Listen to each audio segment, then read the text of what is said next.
Newly released video has reignited calls for a grand jury investigation into the death of Ahmaud Arbery. On February 23rd of this year, Ahmaud, who is an African American, was out jogging through his neighborhood in Brunswick, Georgia, when he was chased by Gregory and Travis McMichael, who are white. And after a pursuit in a truck and a brief fight over a shotgun, Ahmaud was shot and killed. The father and son told police they thought Ahmaud looked like a suspect in a recent series of burglaries. The prosecutor has vowed to take the case to a grand jury. But civil rights activists and a lot of Americans have questioned why it had been stalled until the video's release. Former national co-chair of the Sanders campaign, Nina Turner, joins us now via Skype with her perspective. It's always great to see you, Nina. You as well. So this video, which we do want to play for the audience, which I want to warn everyone is incredibly disturbing and graphic, has really just horrified and shocked the nation. Let's go ahead and play that now, and then we'll get your reaction on the other side. Sure.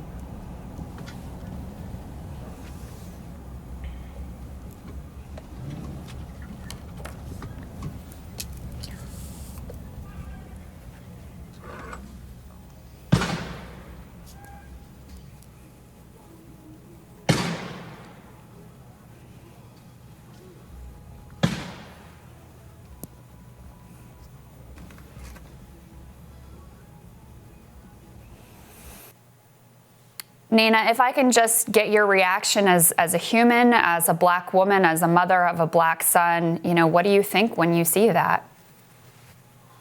Chris, right now I'm, holding back the tears. They hunted him down. They hunted Mr. Arbery down.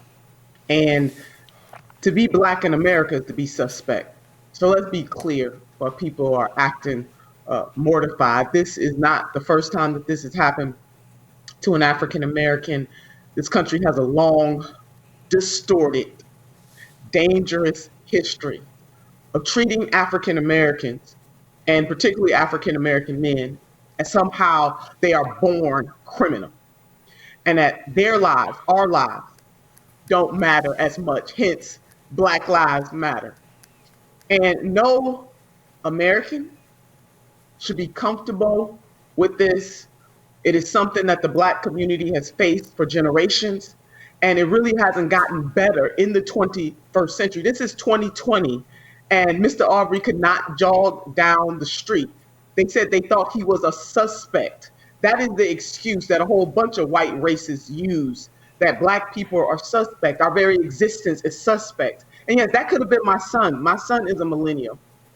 And as both of you know, my son is in law enforcement. And so this breaks my heart in ways that are hard to hold the emotions back. And I can only imagine how his parents feel.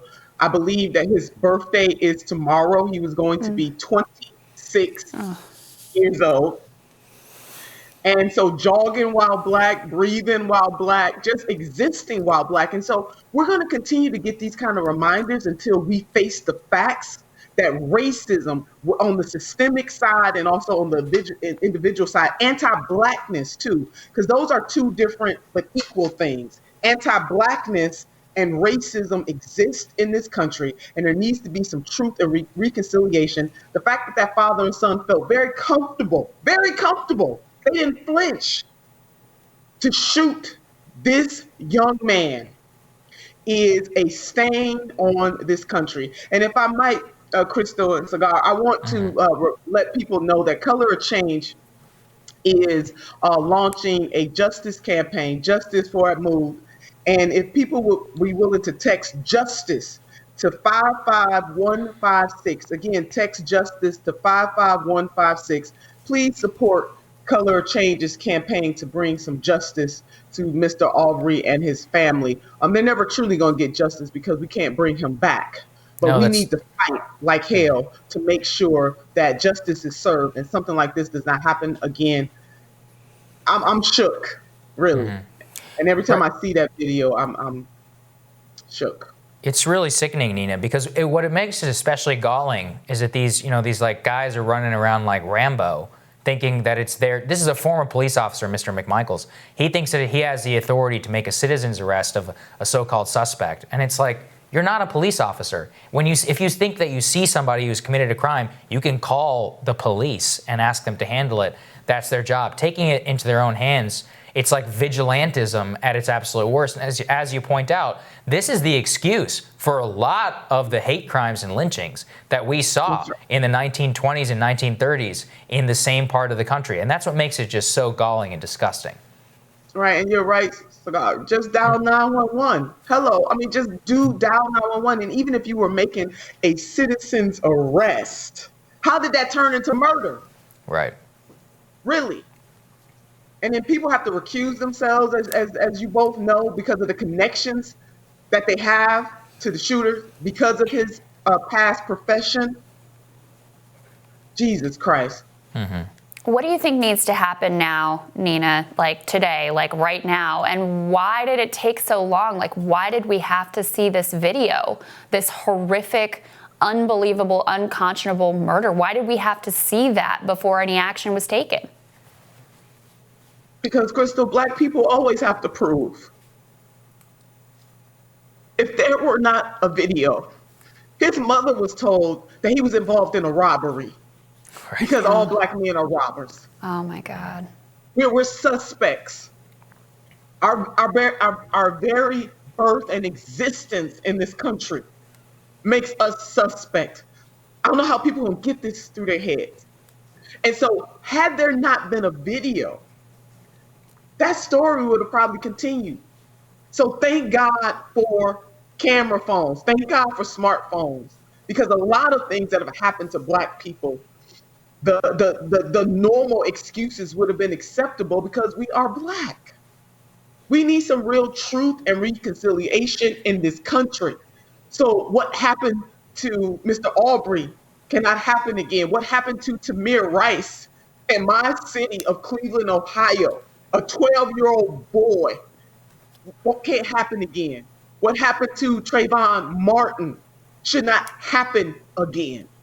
But as long as we continue not to address this and until some video comes out to shock us again, we just continue to forget. We're becoming numb to this kind of stuff. And for the Black community, this is par for the course. We're sick of it, really. I mean, really, absolutely sick of it. And we need some real allies in this country. Stop playing games. Some arrests need to be made and made right now. But they didn't do that. Imagine had that been a white boy and a black father and son had a gun down a white boy, and what would have happened in the United States of America? Something is wrong. It is in our DNA. It is in the soul of this country, and we got to deal with it. Certainly. And I'm just really very hurt by this because I see my son in him. Him and my son are around the same age. Yeah. Nina, thank you so much for joining us today and sharing your thoughts on this unbelievable, just shocking video. But you're right. It's unfortunately all too common and speaks to such a deeper, horrific truth in this country. We're so grateful for you always. Thank you, Nina. Thank you. Thank you both. And we'll have more rising for you after this.